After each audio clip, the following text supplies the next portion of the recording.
she texted. "I don't have to tell you where I am." I answered, "All right." That single word changed everything. For 5 years I had been the man who checked in, who cared, who believed transparency was a form of respect, not control. My name is Daniel, and until that night I thought I understood the woman I loved. Emily and I met when our lives were still unfinished drafts. We grew together, or at least that's what I believed. We shared routines, inside jokes, future plans spoken softly in bed like promises sealed by sleep. I trusted her without hesitation. Trust, to me, wasn't naive. It was intentional. Emily used to say I was steady, predictable in a way that made her feel safe. I paid attention to details, remembered dates, noticed shifts in her mood before she admitted them. I never raised my voice. I never needed to. When problems showed up, I believed in talking them through. That's how adults handled things, or so I thought. The change didn't arrive loudly. It slipped in quietly, disguised as independence. New friends. Longer nights out. A tone that carried irritation when I asked simple questions. Nothing dramatic enough to confront, just enough to make me second-guess myself. I told myself relationships evolve. People need space. Love matures. The text came on a Friday night. No argument beforehand. No tension I could point to. I had asked where she was because it was late and she hadn't come home. That was all. Her reply landed cold and sharp, like it had been rehearsed. "I don't have to tell you where I am." I stared at the screen longer than I should have. Not because I didn't know what to say, but because I suddenly understood what she meant. It wasn't about location. It was about power. About drawing a line and daring me to cross it. So I didn't. I typed "all right" and set the phone down. I didn't chase her. I didn't ask follow-up questions. I didn't explain how that message made me feel. In that moment, something in me went quiet. Not angry. Not hurt. Observant. I realized that when someone tells you they don't owe you basic respect, they're also telling you how little they value what you've built together. Emily didn't come home that night. And for the first time in 5 years, I didn't wait up. The next morning, I woke to an empty apartment. The bed was unmade, the coffee untouched, and the faint scent of her perfume lingered like a question mark. Normally, I would have felt anxious. Normally, I would have called. But that morning I didn't. Instead, I sat quietly on the couch, coffee in hand, letting the silence sink in. Emily returned late in the afternoon, expecting the usual reaction. She walked in with a casual confidence, the kind that said, "Everything's fine, don't worry about me." I watched her from the couch, noticing details I hadn't before. The way she avoided eye contact, the faint crease between her brows, a small tremor in her hands as she set her bag down. She said nothing about where she had been. Nothing. And I didn't ask. It was a game we had unknowingly been playing for months. Testing boundaries, gauging reactions, balancing control. But this time the rules had shifted. I no longer needed to react. I was simply observing, cataloging, understanding. And the more I watched, the more the cracks in her composure revealed themselves. By evening, I had pieced together enough to know that Emily wasn't just seeking freedom. She was hiding.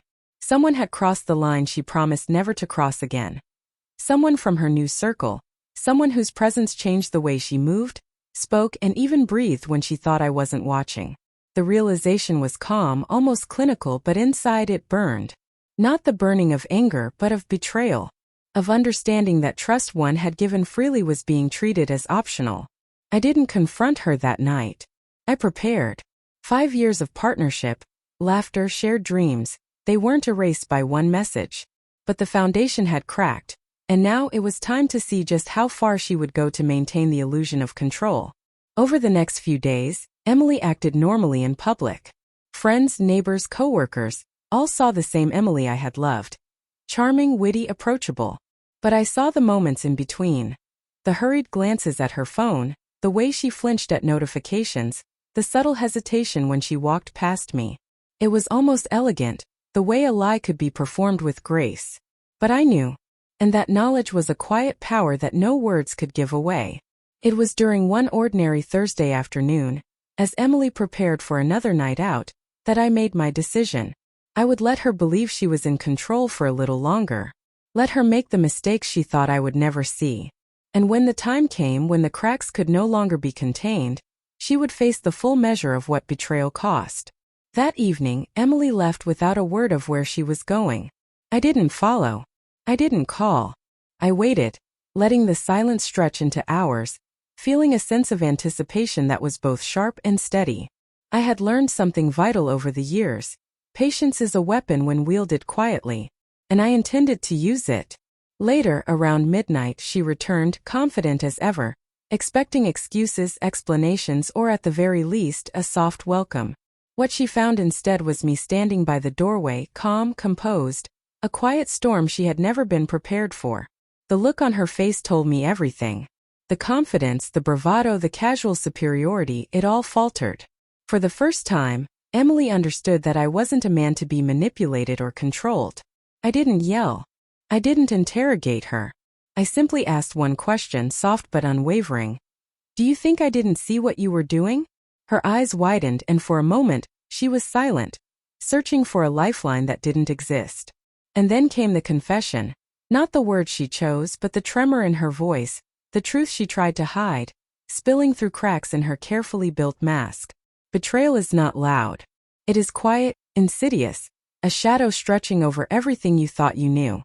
But justice, when carefully measured and patiently executed, is far more powerful. I let her realize it on her own. The texts, the avoidance, the lies, they all came back to her in ways she could not ignore. I didn't need to expose her publicly, nor did I need to dramatize her faults. The truth itself, quietly observed and unwaveringly present, was enough.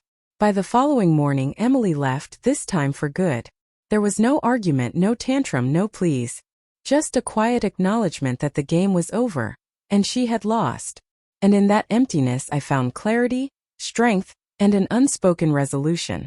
Betrayal had come into my life, as it does for many, but it did not define me. I did.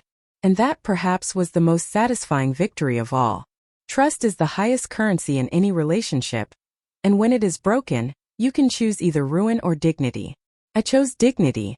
Emily's choices led her to consequences she could not escape, and I was left with the lessons she could not teach: patience, observation, and the quiet power of knowing your worth. The moral is simple yet profound. Betrayal may touch your life, but it cannot touch your integrity if you do not let it. You can rise above deceit not with anger, but with the unwavering strength of a man who knows who he is, and refuses to be diminished by the actions of another.